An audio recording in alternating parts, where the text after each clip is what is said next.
Oh!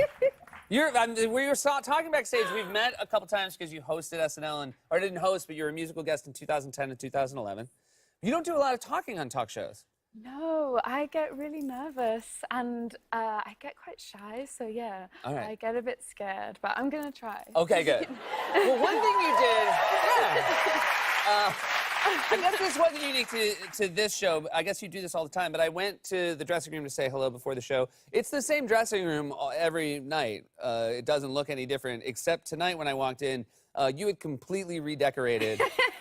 There were a lot of scarves. We moved the mirror around a bit, and yeah, I don't know, I have quite a strong sense of aesthetic. I don't know if that comes across. Yeah. When you walk into a room that no one has touched and you've completely rearranged it, it came across.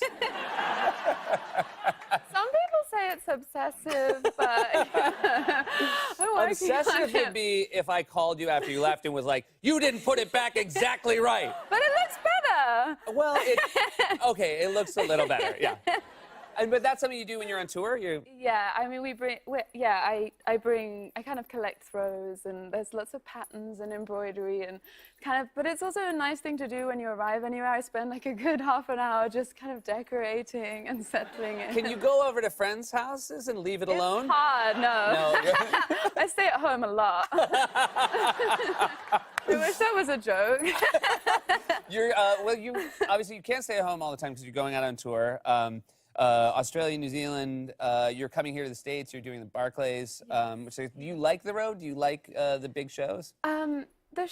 The shows are they're so important to me. It's where everything comes together, and I don't know, it's kind of like how I make sense of myself in a way, but also I feel I've been doing it for a while, and I feel kind of really honored, because sometimes you really get to see the best in people at a show.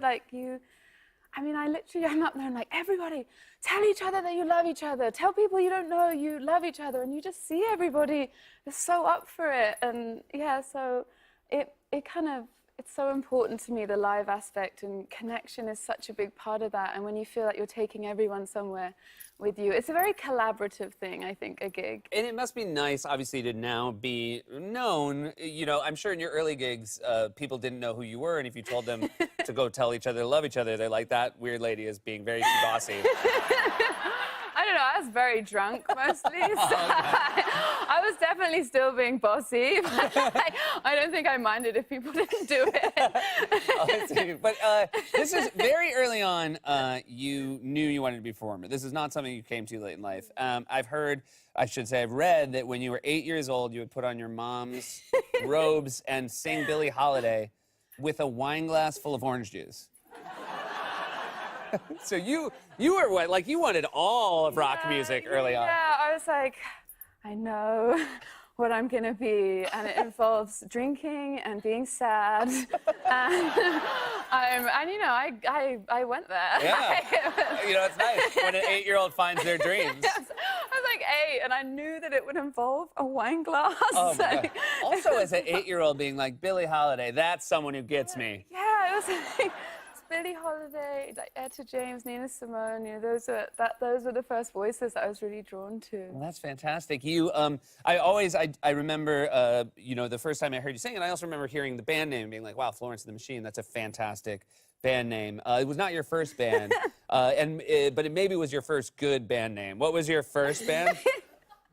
My first band was at school, and I was 11, and I had a punk band called the Toxic Cockroaches. Okay. Yeah. But we only had a drum kit. I was the guitarist, but I didn't have a guitar, and the only instrument we had was a drum kit. Okay, so what does a guitarist without a guitar hold?